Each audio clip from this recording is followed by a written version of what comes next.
Então agora vamos falar nessa aula sobre a abertura de capital. Então uma empresa, quando ela já tem um tamanho razoável, suficiente, ou quando ela tem um modelo de negócio, um fundador que tenha muita confiança no mercado, ela pode iniciar um processo de abertura de capital. Aqui um ponto interessante, a abertura de capital não é sinônimo de IPO, né, que é a oferta pública de ações. Uma empresa ela pode abrir o capital, inclusive muitas começam por aí, emitindo dívida. Como eu falei na aula anterior sobre a estrutura de capital de uma empresa, quando eu estou emitindo dívida, eu estou pedindo um empréstimo somente, não estou chamando ninguém para ser meu sócio. No processo de abertura de capital de uma empresa através de uma emissão de dívida, é sempre necessário algumas exigências, então eu vou precisar de um auditor, eu vou precisar que esses balanços sejam auditáveis por empresas de auditoria independentes, eu tenho que ter uma frequência na divulgação desses resultados, eu tenho uma estrutura de governança com conselho e tudo mais, então tudo isso é importante, é essencial para que a empresa possa passar por um processo de abertura de capital.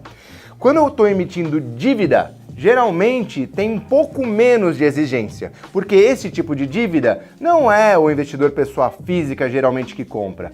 São geralmente investidores institucionais, grandes fundos, bancos, tesourarias de bancos e tudo mais. Por isso o nível de exigência ele é um pouquinho menor, tá?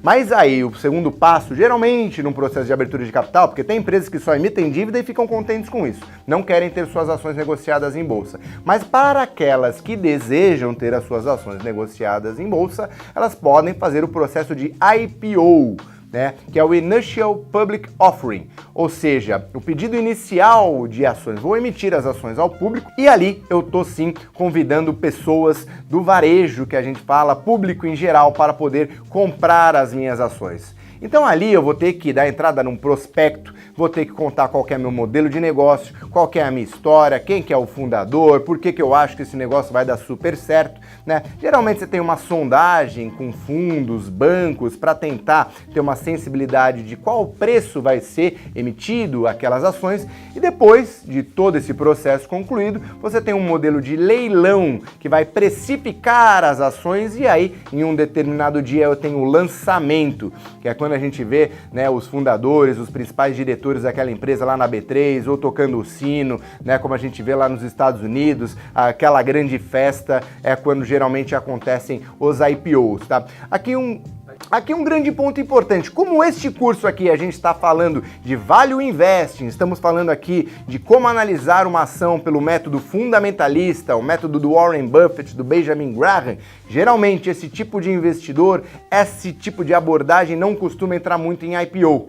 Tá? Não estou falando aqui mal do IPO e nem que nunca se deve se entrar num IPO. Porém, você tem uma grande particularidade.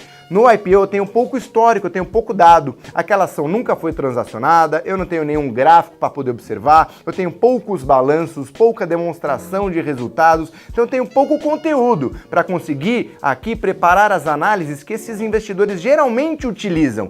Por isso, não estou dizendo que nunca acontece, mas é raro que um investidor com essa abordagem entre num processo de um IPO. Em contrapartida, as ações que esses investidores compram, as empresas, né? As ações das empresas que esses investidores compram, fizeram um IPO em algum momento da história. Então, por isso é importante que vocês saibam como funciona e como se dá esse processo aqui na prática. Então, essa foi a aula sobre abertura de capital. Na próxima aula, a gente vai abordar quais são os tipos de ações e as suas principais características. Te vejo lá!